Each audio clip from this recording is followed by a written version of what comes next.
And I also brought my trusty GoPro Max here, so I'll be able to record a little bit of video so you can see how the controller here is actually working, how the motion controller is actually working. I think that works better.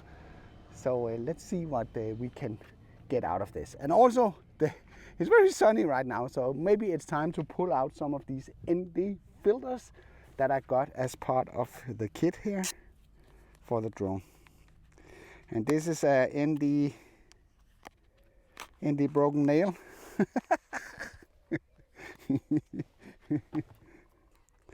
That's not easy to get out. All right. So they come in a nice protective case, I can sort of sense. Yes, it's like a bigger version of the one that we have for the other drones. So look at this. And it is ND 8, 16 and 32. So I think what we would do now is at least we would go for a ND 16. This should be sufficient or not too much right now. And in case that you don't know why we're going to use ND filters on your drone, I made a very comprehensive tutorial showing you with real life examples the difference of the different filter types that are available for drones. I'll make sure to leave a link in the description below.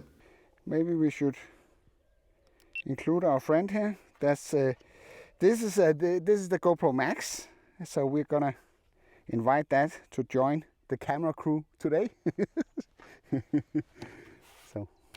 So let's just see if we can mount one of these filters on here. So just pull out the ND16 here, and I think it just goes in front like this. Yeah, okay, maybe not exactly like this. So I guess this is the only way that it can go. So it snaps nicely into place now. So now we have a ND16 mounted in front of the drone. And also just to emphasize that the design of the Avata 2 is similar to the Avata 1. As far as I recall, it's actually slightly bigger. It still has this nicely ducted design that protects the propellers in case that it comes into contact with something. So if you decide to slam the drone full force into something, this duct design might not hold up. But at least for slight touches, there should be no problem with this design. So, also, the drone is a C1 label drone, which means that it flies in the A1 airspace in the open category. So that's pretty nice. The weight is around, I think, 375 grams. I think it is. So it's not a C0, but it's a C1. And one more thing that I want to mention is that the camera is quite capable of recording all sorts of nice stuff. It's capable of recording up to 4K 60 FPS, which you can see a sample of here. And you can also record in 10-bit D-Log right now. And those of you that do a lot of post-processing, you will probably be very, very happy about that news, because that makes really, really wonders for the color grading of your footage. The whole idea with the D-Log format or the other flat color profiles are that you can squeeze a lot more information into what you're recording and then sort of spread it out afterwards in your post-processing software. All right, so let's see if we can get everything up and running. And we pull out the goggles here. Loose the head. Straighten the antennas. So, see if it's turned on. It's not.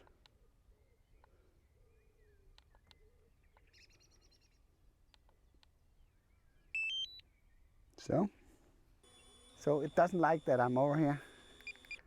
Actually, it doesn't like that I'm near the car, so I get goggle interference. So I need to go out here.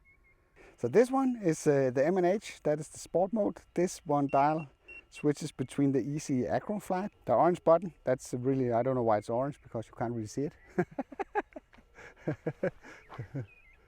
But the orange button here, what that can do is allow you to take off with the drone. I'll show you just in a second. You can use it for landing. There's the power button here. There's the accelerator, the decelerator. There's the record button. And yeah. So let's start by flying up. Let's start the drone and fly up and make just a little bit of reference footage in D-Log so you can see the difference there. Position the right way so they fit me very nicely. And then tighten it here.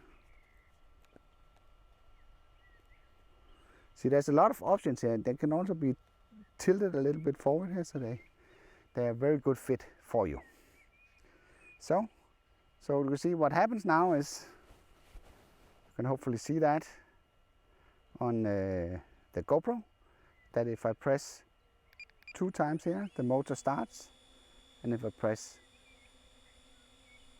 I hold down the lock button, see, the drone will actually lift off. And right now it doesn't do anything. So, other than hover here in front of me. So if I need to make it move, you see, I can press this in a little bit so I can make it react, and I can also make it record a little bit here. So what we can start with doing here is we push the accelerator. So now we're flying forward, and see, now we take a nice flight down here this path and fly back.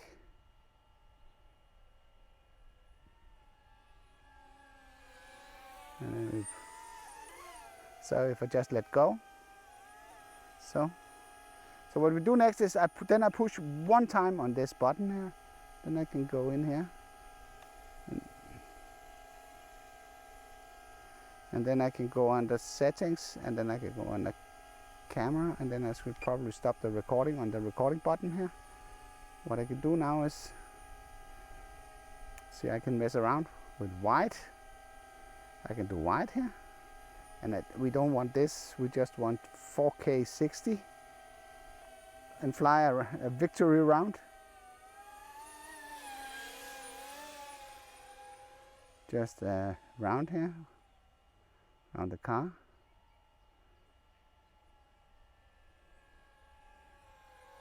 With the normal color profile in the ultra wide. It's so nice that you can use this for actually maneuvering. So see, now the image changed. Oh, so we didn't record. So let's do one more, just for the sake of it. I need a little bit more time to get familiar with the camera settings here. But at least this will give you a sample of the D-Log. Chase it! Woo!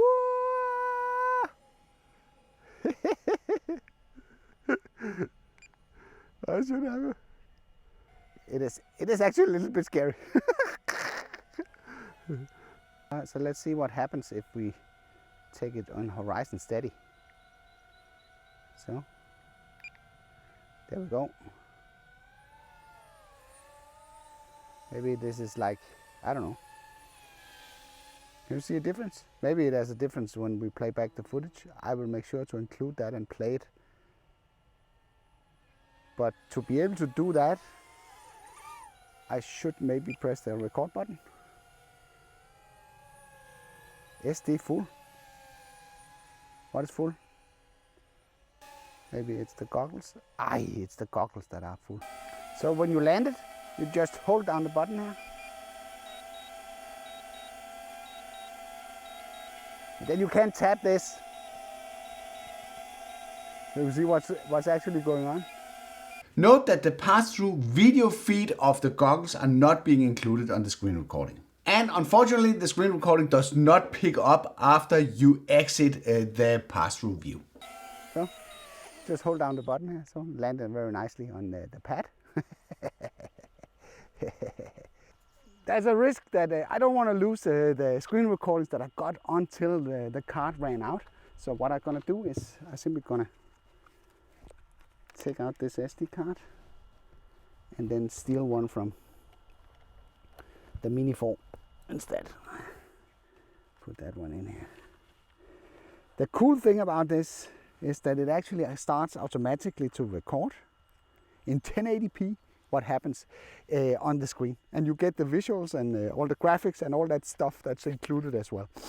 And there's actually a way, as far as I can see in the manual, that you can disable the UI. If you don't want the UI included, then you can just take that part out and disable it. One thing that I learned after recording everything for this video is that the screen recording inside the goggles only runs while you're recording video. Start the engines, then hold down this one. So now you fly over here and see what's going on.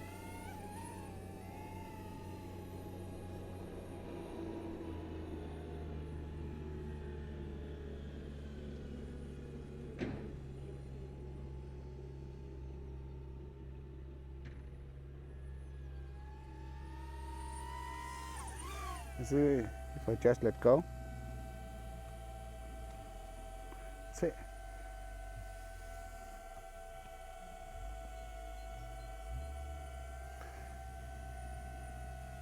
See, I can make it move up and down like this.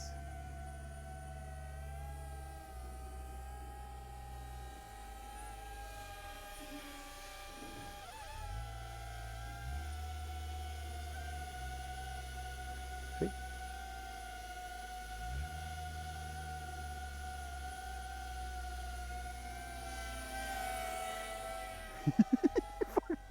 This is really scary. Okay, so I guess we had the horizon steady enabled here. So now we have that one included, so let's just rock steady. Okay, so let's fly with that. I do want to try to flick it into sport mode. So that's sport mode. I'm not even sure if I dare to do this.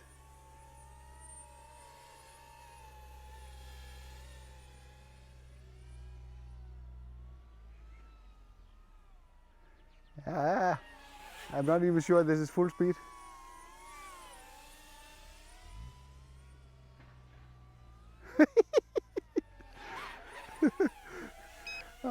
We put it in normal mode again, just for the sake of this video. I do want to keep the drone,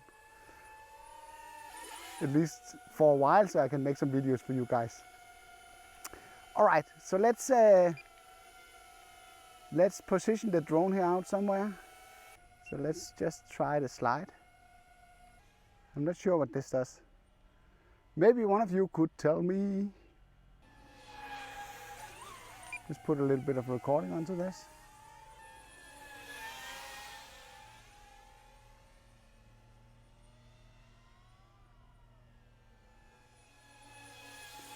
But I can do that now. Just here. Oh. Let's go 3 meters up. Take this, the 100, the drifty thingy. So we just fly forward here. Yeah.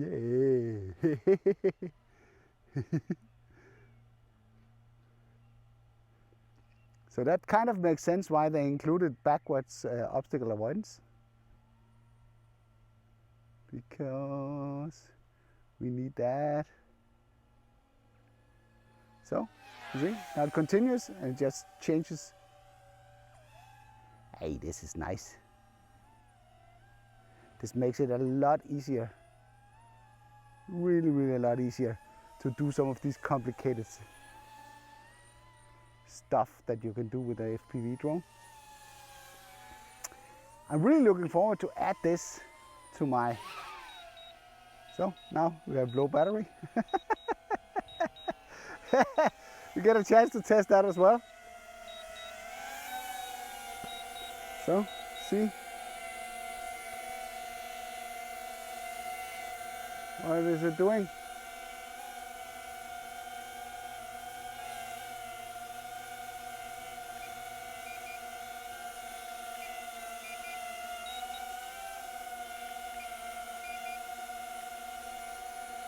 Why is it not landing? So.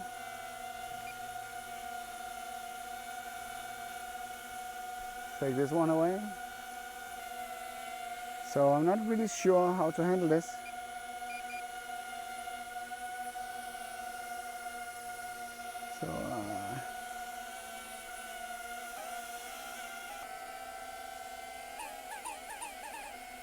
So now I think I can bring it down.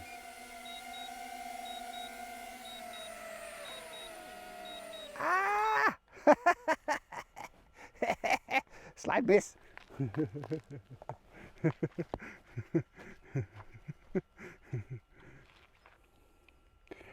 And there, of course, it takes a little bit of getting used to. It doesn't really do what you want it to do.